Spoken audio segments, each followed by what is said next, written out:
Bom, eu procurei dividir as coisas aqui, né, em várias famílias, né? Então, dá um panorama geral aqui. Eu tenho uma família das cordas friccionadas, né? Nesse caso aqui eu tenho algumas rabecas. E aqui eu tenho instrumentos de corda dedilhada e instrumentos com corda percutida por plectro. Plectro é palheta, rixa, no caso do alaúde, e misrab, no caso dos instrumentos indianos. Mas tudo mesmo começa aqui, nesse carinha aqui, ó. Esse cara aqui é o ud. Ud significa em árabe peça de madeira. Foi o primeiro instrumento que veio para o mundo ocidental, né, com a invasão do Moura, né, e eles trouxeram esse instrumento aqui, o ud, que com o passar do tempo ele foi ganhando, por exemplo, o artigo, né, al, que é al-lud, laud, alaúde, e acabou se transformando no alaúde, né, depois de tantas idas e vindas históricas. Esse cara aqui, ele é basicamente o tataravô do nosso querido violão, entende? Ele está na linha inicial de toda a evolução dos cordofones que foram desencadear no violão. Dele veio o alaúde, do alaúde foi indo para a vihuela, para a guitarra renascentista, né? Para outras guitarras, violas de mão, e assim foi indo até que há uma separação que vão para uns cordas de aço, e outros que continuam e que vão desencadear lá no violão, que muita gente estuda bastante aprofundado. É mais ou menos isso, né? Depois do alaúde, o que viria? Bom, então, o ud, ele dá origem a todos esses instrumentos, né? Mas aqui a ideia que eu tenho assim, para trazer para vocês assim, é um pouco dessa diversidade desse tipo de instrumento, né? O que eu posso fazer para vocês assim, até uma situação bem interessante, é que mostrar esse instrumento aqui, ó, que da mesma forma com que esse instrumento, são características similares, porque aqui eu tenho uma viola de coxo, um instrumento assim, totalmente brasileiro, lá da região do Pantanal, Mato Grossense. E o que ele tem a ver com o ud, né? Ele tem a ver o seguinte, analogia direta, o alaúde por dentro, ele é construído como se tu construísse uma embarcação. Eles fazem o ud do mesmo jeito desde a época do século XI, XII, até hoje se constrói do mesmo jeito, com a mesma maneira, né, o processo de construção.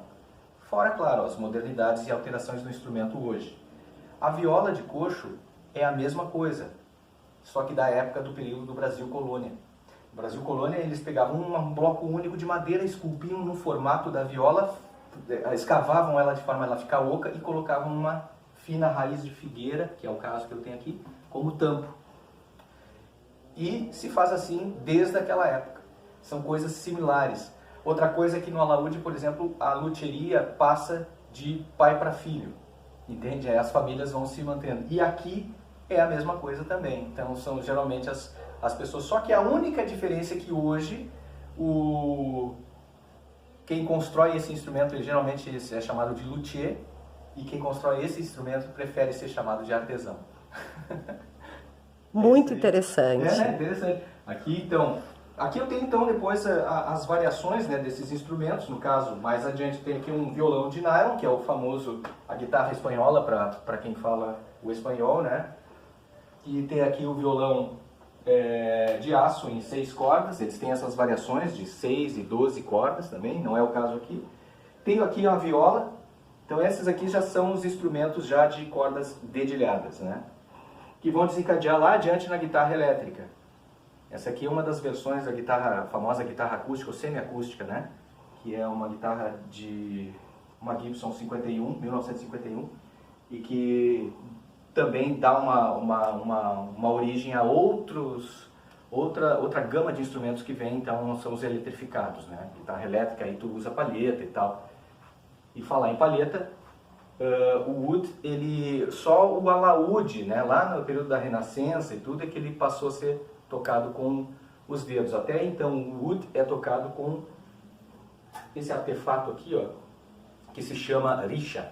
É uma espécie de palheta, que tu toca com ela, né, de uma maneira específica, e que nos leva a esses instrumentos de cordas com plectro, né, que eu vou trazer o mais famosão deles, é esse aqui, que é um instrumento indiano chamado sitar.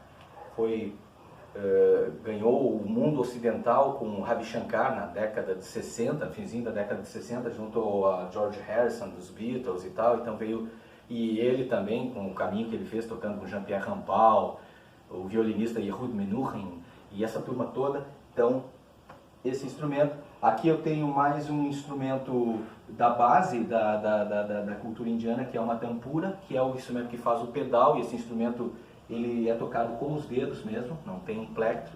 Esse aqui é tocado com um tipo de palheta, um tipo de plectro, que se chama Nisrab, que é uma peça de metal que tu encaixa no dedo dessa forma, no dedo indicador, cria calos aqui, dói para caramba, mas depois da calosidade a gente não sente mais tanto, né?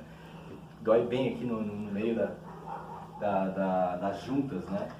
E aqui eu tenho, parece um sitar, mas esse aqui é o surbahar, que é um sitar mais grave.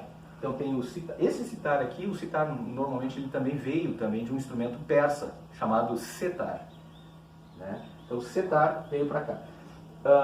Aqui eu tenho também esse outro que é um malucão aqui, que é o da família do sarod.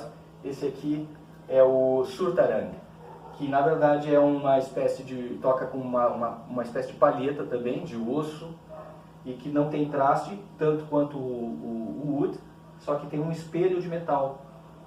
E diferente desses outros instrumentos, é necessário que tu tenha uma unha de meio milímetro no dedo indicador ou no dedo médio para tu poder tocar, porque é com a unha que se arranha as cordas até ali. Também dá para tocar com slide, né? A diferença desses aqui, esses aqui para esses aqui, é que esses aqui são de cordas simples ou dupla. E esses aqui tem cordas que se perpassam, e cordas que funcionam por simpatia. São basicamente dois cavaletes, um em cima e um embaixo. E embaixo tem, deixa eu colocar nessa aqui, ó. Embaixo tu tem as cordas simpáticas e em cima as cordas de solo. E as cordas de cima, quando tu toca, faz com que as cordas de baixo vibrem por simpatia de harmônicos. E aí então tu tem uma ressonância maior. E aqui eu trouxe também para mostrar uma guitarra, uma Dan Electro, que é uma guitarra que tem dentro dela, a estrutura dela tem um cavalete um pouquinho mais largo do que uma guitarra normal. E esse cavalete ele permite de maneira mecânica que a corda fique numa distância, né, por uma distância maior em contato com uma superfície, dando uma espécie de trastejamento. E esse trastejamento faz com que esse instrumento tenha a sonoridade parecida com o sitar, por exemplo.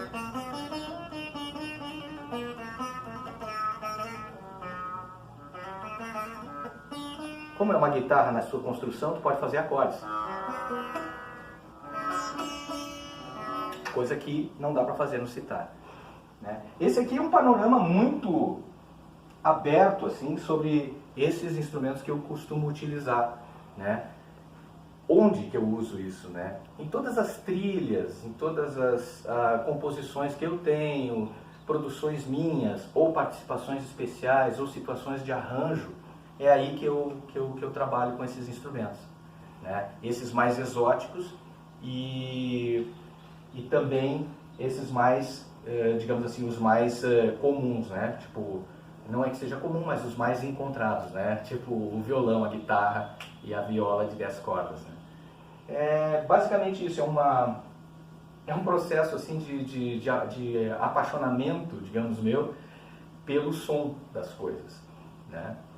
E mais adiante a gente explica um pouquinho mais sobre isso aí.